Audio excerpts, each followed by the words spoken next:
श्री शिवाय नमस्तुभ्यम। हर हर महादेव।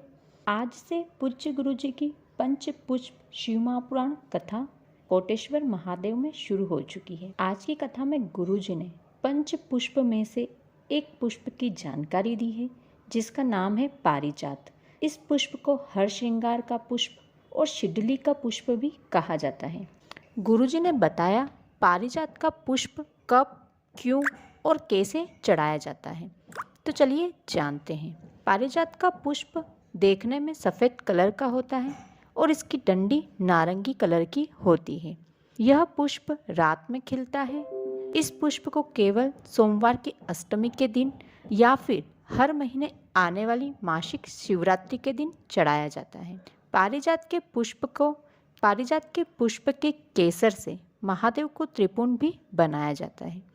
पारिजात के पुष्प का केसर बनाने के लिए पारिजात पुष्प के पीछे की जो नारंगी कलर की डंडी होती है, उन डंडियों को इकट्ठा कर लें और कुछ समय के लिए अपने घर के अंदर ऐसे ही रख दें और उन्हें सूखने दें। जब वे सूख जाएं तो इन डंडियों को पीसकर इनका पाउडर बना लें और जब भी आपको त्रिपुंड बनाना रहे तब आप इसे पानी में घोल लें और फिर इस केसर से महादेव को त्रिपुंड लगा सकते हैं।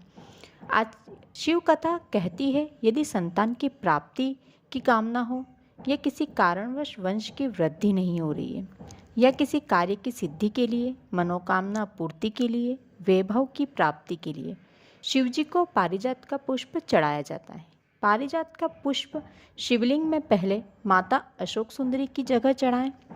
जब आप माता अशोक सुंदरी की जगह पारिजात का पुष्प चढ़ा रहे हैं तब डंडी का मुख शिवलिंग की ओर रखना है और फूल का मुख जलाधारी में जहाँ से जल गिरता है उस ओर रखना है। इसके बाद उस फूल को उठाकर माता पार्वती के हस्तकमल पर रखें।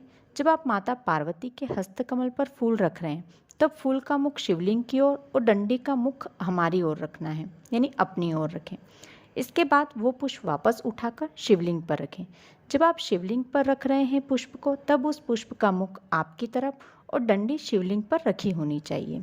इसके बाद पारिजात के पुष्प के पीछे की डंडी को पीसकर तैयार केसर का त्रिपुंड आपको महादेव के शिवलिंग पर लगाना है।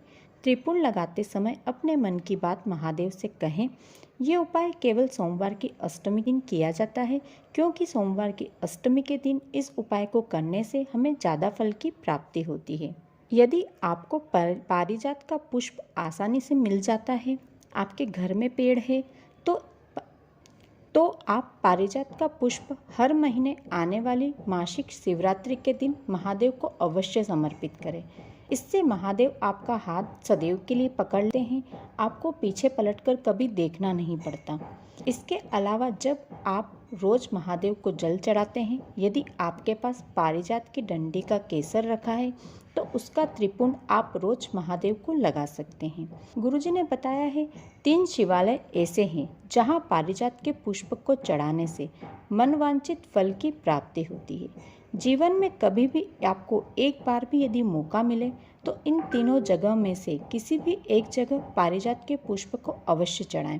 पहला, नर्मदा नदी के पानी से निकला शिवलिंग या कंकर, जिसे नर्मदेश्वर महादेव कहा जाता है। नर्मदेश्वर महादेव को पारिजात का पुष्प चढ़ाया जाता है और मनवांछित फल की प्राप्ति की जाती है। दूसरा, एकांतेश्वर महादेव, जो शिवलिंग कहीं एकांत में विराजित हो। इस शिवलिंग पर पारिजात का पुष्प चढ़ाने से कोई अदालत का कोर्ट केस होता है तो उस कोर्ट केस में आपकी विजय होती है या उस कोर्ट केस से आपको हमेशा के लिए मुक्ति मिल जाती है। तीसरा, जो शिवलिंग किसी नदी के तट पर हो, कुएं के तट पर हो, बावड़ी के तट पर हो, कुंड के तट पर हो, ऐसे शिवलिंग पर भी पारिजात के पुष्प को चढ़ाने से मनवांछित फल की प्राप्ति होती है, क्योंकि ऐसे शिवलिंग को माँ गंगा अपने जल से रोज पवित्र करती है और माँ गंगा वहाँ सदैव के लिए विराजमान रहती है। जिन 5 पुष्प के बारे में गुरुजी हमें इस कथा में बताने वाले हैं, इन 5 पुष्प को चढ़ाते समय इनकी डंडी को तोड़ा नहीं जाता। इन पुष्पों को डंडी सहित ही महादेव की शिवलिंग पर आपको समर्पित करना है। और आज की कथा में गुरुजी ने एक महत्वपूर्ण बात और बताई है कि जब भी हम पूजा के लिए पुष्प तोड़ते हैं तो हमें नहा धोकर पूजा के लिए पुष्प नहीं तोड़ना है। हमें बिना नहाए बासी ही पूजा के लिए हमें पुष्प तोड़ना होते हैं।